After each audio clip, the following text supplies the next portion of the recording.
The two major sugyas that we have in this week's parasha is the inauguration of the Mishkan, which sadly had involved the Misas Noda Va'aviv. And after that, after the Torah gives the parasha of Shtuya Yain, from this we learn that might have been what their indiscretion. Then we go into the laws of kashrus. The laws of kashrus is what occupies the whole rest of the parasha.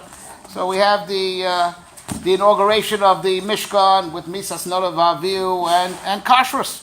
So we try to understand what is the common denominator between them, between these seemingly two very different themes that are in the parasha. Right. Right. The idea is like this. The Torah says, "Vayi bayom Shmini" was on the 8th day.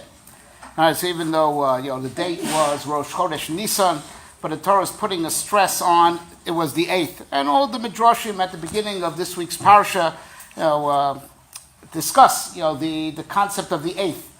Right, that's the sugya that the midrashim deal with, pointing out that God created for us a world of 7.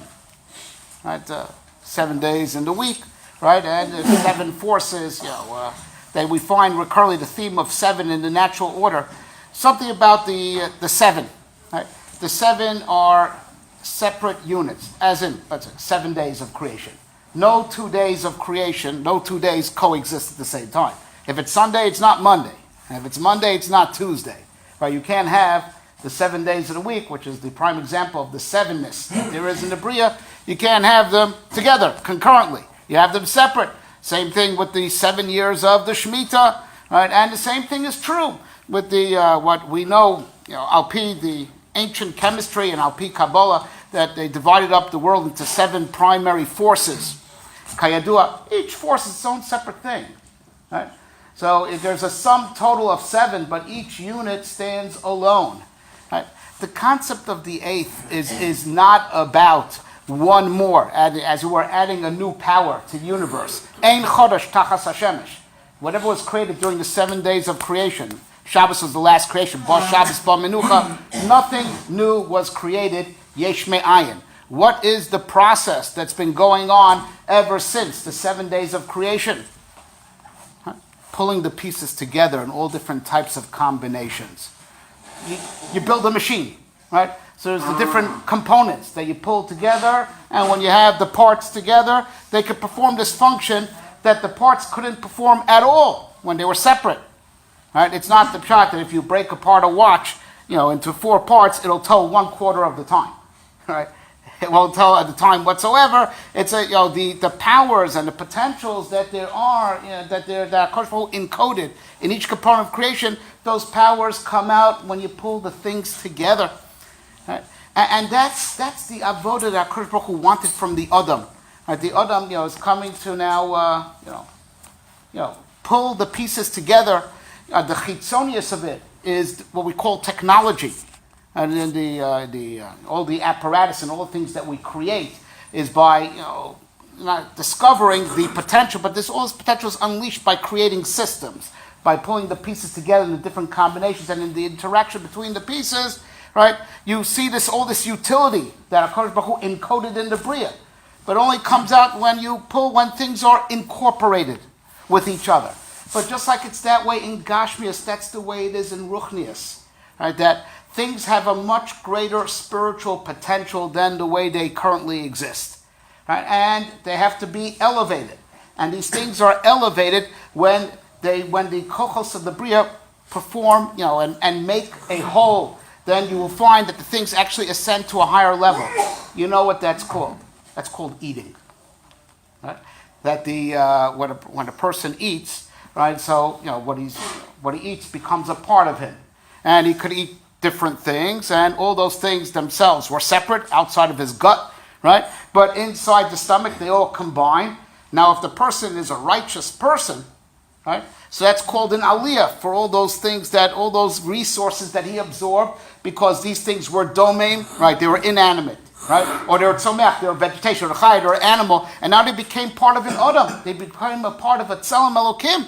Right? So so the Adam in his very, very existence, right, is pulling the pieces together and incorporating them in his tzelem. Now, if not for Chet Adam Rishon, if not for, right, subsequently also the Chet HaEgel, right, man would have been walking Kedusha. The Mikdash would have been the Adam himself. Right? The Adam would have been the Tzelem Elokim, right, the stamp of HaKadosh Baruch Hu that has to be put on the Bria. The Bria is like, as it were, disassembled parts. Right? And the stamp would have been how the Adam incorporates everything into his Tzelem, and the Adam would be Oived HaKadosh Baruch Hu, and that would be called that everything is being pulled together in a system that the product of the system is to be Oived HaKadosh Baruch Hu, to be a part of Malchus Shamayim. Right? But because of the sin, first of Adam Rishon, then subsequently of Chet HaEgel, right, man is not pure enough to do that. Right? So we created an artificial pure perimeter, artificial sterile perimeter called the Mishkan, that Kayadua, Chazal already tell us, everything that, it's a medrash in Parshas Pekudei, everything that there is in Shamayim V'Aretz, there is in the Mishkan. It's a mini universe.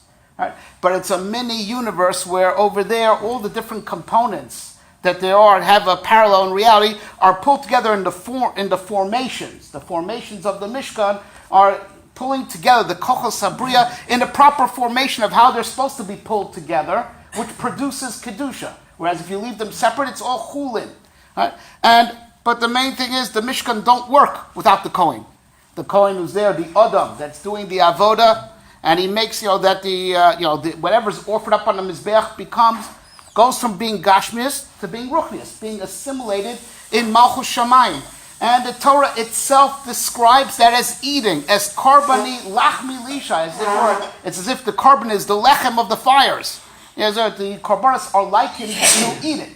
Right? Because what goes on, the whole avodah there is incorporation, that what goes on in the Mishkan is to, whatever is offered up as a carbon is mitkarev.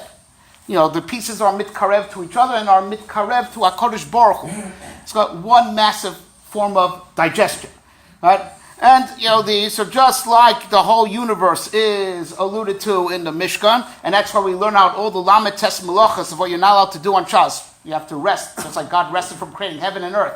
What goes into creating heaven and earth? We learn it all out of the Mishkan to show you that the Mishkan's a mini world. There's another thing about the Mishkan. It perfectly parallels the human form. And this is something that's in the Zohar, and it's in the Igeres of the Rambam, and it's in the Kuzari, that if you could take a bird's eye view of the Mishkan, it looks like a person. Right, that the luchos in the aron are the heart, and the kruvim on top of are like the lungs that hover over the heart, and the whole. You could see this also in the Malbin, in Parshas Truma and Tetzaveh, where it goes through Rimzei HaMishkan, how it's all connected to Tzuras Adam. The Mishkan is like the pure, sterile Tzelem Elokim that's left after our personal Tzelem was tainted. But anyone on the still, even though humanity as a whole is tainted and is not on that level of like the Mishkan, individuals, even though human race as a whole has fallen short, individuals can reach that level.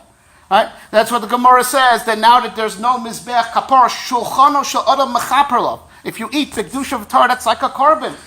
Most people learning through the Mesilas Yesharim give up somewhere in the Kiyas.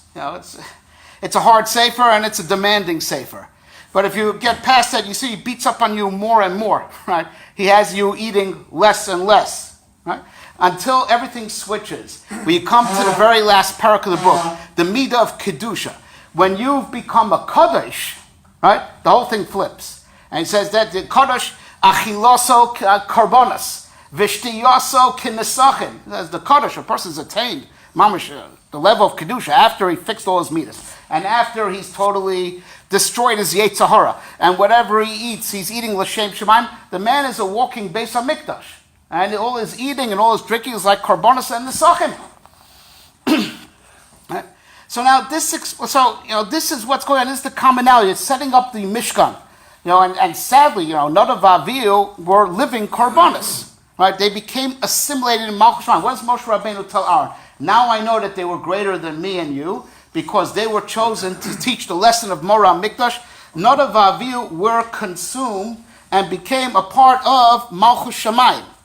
Right? There was, It was sad, had to be circumcised, but Moshe Rabbeinu tells them there was a big Kiddush Hashem that came out. People learned the koach of the Mora Mikdash, and it's mamish called the Nodav Avihu were assimilated into Malchus Shamayim. I can't get into all the details, but the Zohar tells us in Parshas Pinchas that the Neshamas of Nodav Avihu subsequently went into Pinchas and got incorporated into him and became Eliyahu Navi.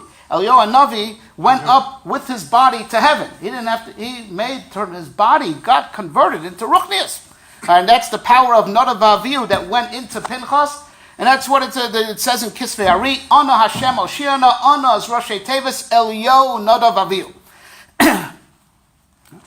So now this explains, what the two have to do with each other. That the erecting of the Mishkan, which is the eighth, which is now the eighth factor, is to pull the Bria together in all different types of combinations. That the assimilation of the pieces are as such that things are become elevated, and the lower madregas unite with the higher madregas, which ultimately go up to HaKadosh Baruch Hu. Right? That's the avodah that's done in the Mishkan, and that's what every individual is meant to do by eating if he would keep his tzelem pure. This is the secret behind the Jewish appetite. Jews never have had a problem ever eating.